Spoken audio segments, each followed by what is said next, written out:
परम प्रेममय जुगपुरुषोत्तम श्री श्री ठाकुर अनुकूल चंद्रेर आतुल चरण जानाई आमार शतकोटी प्रणाम। जय गुरु सकल इष्टप्राण दादा मायरा। परमपिता स्वयं आपनादेरके शक्ति प्रदान करबेन, आपनारा महाशक्तिर अधिकारी हये उठबेन। सहजेई परम दयालेर आशीर्वाद लाभ करे आपनारा आपनादेर जीवनके बदले फेलबेन। তিনি স্বয়ং আপনাদেরকে রক্ষা করবেন যদি আপনারা পরম দয়ালের বলা এই বিশেষ কথাটি একবার শ্রবণ করেন।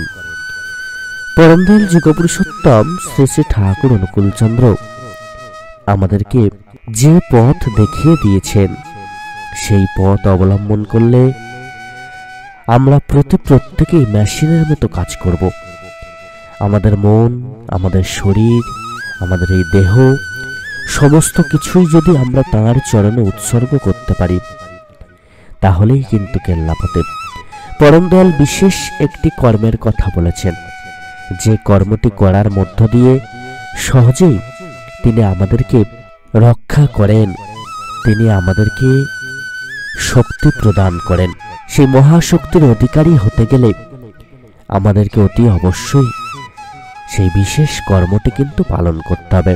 আমরা প্রত্যেকেই যারা পরম দয়ালের শ্রীচরণে আশ্রয় গ্রহণ করেছি, যারা তাকে নিয়ে চলি, যারা তার প্রত্যেকটা বিধিবিধানকে মেনে চলার চেষ্টা করি, তারা কিন্তু মর্মেই আমরা উপলব্ধি করি যে পরম দয়ালের পথকে অবলম্বন করে চললেই কিন্তু ধীরে ধীরে সমস্ত কিছুই পরিবর্তন হয়ে যায়। সেদিনটা ছিল 6 অগ্রহায়ণ শুক্রবার 1348, ইংরাজি 21/11/1941। অতি প্রত্যুষে দিগন্ত বিস্তৃত মাঠের ওপর দিয়ে একটা হিমেল হাওয়া ভেসে আসছে। আলে বাঁশঝাড়ের পাখিগুলি আনন্দ কলরব করছে। আশ্রম প্রাঙ্গণ নিরালা নিস্তব্ধ। এইরকম একটি মনোমুগ্ধকর পরিবেশে কিছু ভালো কর্ম, কিছু অকর্মের প্রসঙ্গ উল্লেখ করে শ্রী শ্রী ঠাকুর অনেক কথার পর বললেন, যা হয়েছে তাতেও কিছু না, তোরা কয়েকজন যদি আবার ফিঙ্গে হয়ে লাগিস সব হবে। এই ভাব চাই, ইষ্টই আমার সব, তার জন্যই বেঁচে আছি। আমার উন্নতি বুঝে তাঁর উন্নতি, তাঁর স্বার্থ, তাঁর প্রতিষ্ঠা, এই যতটা করতে পারলাম ততটাই আমার জীবনের সার্থকতা। জীবন বৃদ্ধি কিংবা আত্মোন্নতি ইত্যাদি ধুয়ো ধরলে তেমন লোক বুদ্ধি ঘুলিয়ে দিতে পারে। বাইরের লোকের কাছে যেসব কথা থাকতে পারে কিন্তু তোমাদের তা থাকলে চলবে না। সোজা কথা, সেই মানুষটি তিনি ভগবান কিনা, বুদ্ধ কিনা, কেষ্ট ঠাকুর কিনা, চৈতন্যদেব কিনা, অত শত নিয়ে আমার কাজ কি? এহ বাহ্য আগে কহ, আর তিনি যদি তা হন তা পরে এভেলপ করবে, আমার বোধে উদ্ভিন্ন হবে। আমারই মা কালী হতে পারেন, কিন্তু মা কালী হয়েও তিনি প্রধানত আমার মাই। এরূপ বাদ দিয়ে তার চিন্ময় রূপ আমার কাছে বড় নয়। তাই চণ্ডীদাস বলেছে, মরম না জানে ধরম বাখানে। এমন আছে যারা কাজ নেই সখী তাদের লইয়া, বাহিরে থাকুক তারা। তেমনি ভালোবাসা যদি থাকে তখন তিনি ছাড়া, তার ভালো মন্দ ছাড়া, তার স্বার্থ প্রতিষ্ঠা ছাড়া আলাদা কোনো বোধই থাকে না।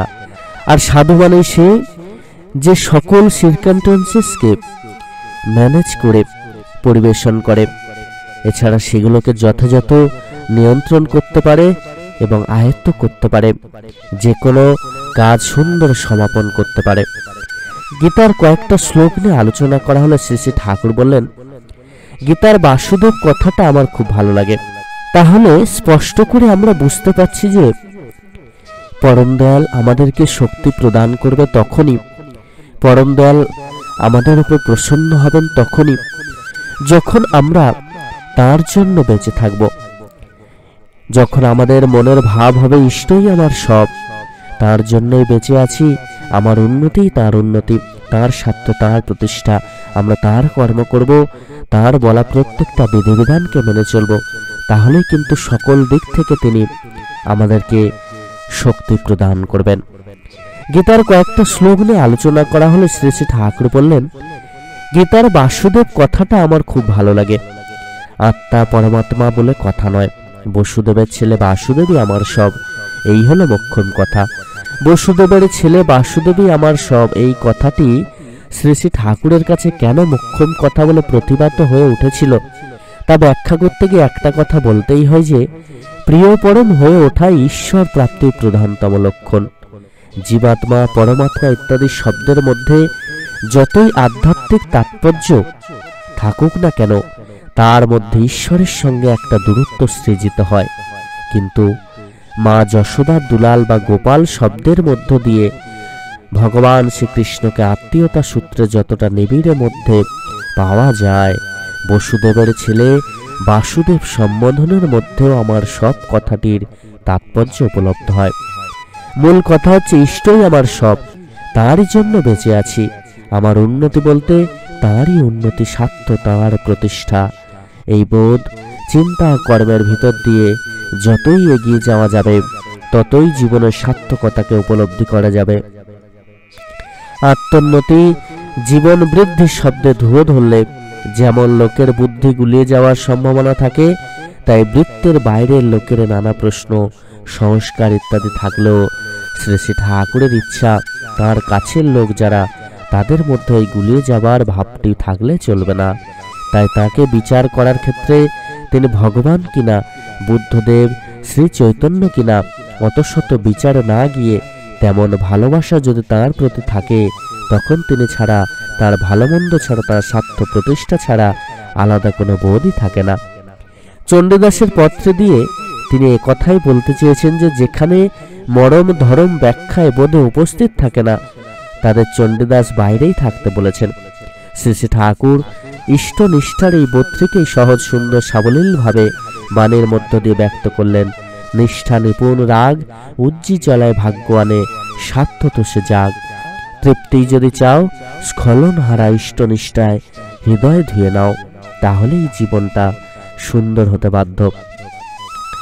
আমাদের এই জীবনটা নিয়ে আমরা যতই চিন্তা করি না কেন, আমরা যদি প্রকৃত রূপে তাকে পেতে চাই, তার বলা প্রত্যেকটা বিধানকে যদি মেনে চলতে পারি, তাহলেই কিন্তু জীবনের সবটা আমরা উপলব্ধি করতে পারবো। এবং জীবনের সবটা যদি আমরা তার চরণে উৎসর্গ করতে পারি, তাহলেই তার আশীর্বাদ আমরা লাভ করতে পারবো। তিনি আমাদেরকে এমন শক্তি প্রদান করবেন যে শক্তি বলে আমরা সহজে সমস্ত দুষ্কর্মকে ধ্বংস করে দিতে পারবো, সহজেই আমরা এগিয়ে চলতে পারবো। সকল ইষ্টপ্রাণ দাদা মায়েরা, প্রত্যেকে অতি অবশ্যই পরম দয়ালের বলা এই বিধান মেনে চলার চেষ্টা করুন। পরম দয়ালের বলা প্রত্যেকটা বিধানকে যত আপনারা মেনে চলতে পারবেন, ততই কিন্তু আপনাদের জীবন আরো ধন্য হয়ে যাবে।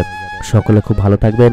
পরম দয়ালের বিশেষ অমৃত কথা অতি অবশ্যই শোনার জন্য আমাদের চ্যানেলটিকে কিন্তু সাবস্ক্রাইব করে দেবেন এবং মনের ভাবটা এইরকম রেখে পরম দয়ালের বলা কর্মগুলিকে করার চেষ্টা করুন। দেখবেন জীবনটা আপনার কেমন পরিবর্তন হচ্ছে, সহজেই সকল বিপদ বাধা কেমন কেটে যাচ্ছে। সকলে খুব ভালো থাকুন। পরম দয়ালের আশীর্বাদ আপনাদের প্রতি প্রত্যেকের ওপর বর্ষিত হোক। জয় গুরু, বন্দে পুরুষোত্তমম।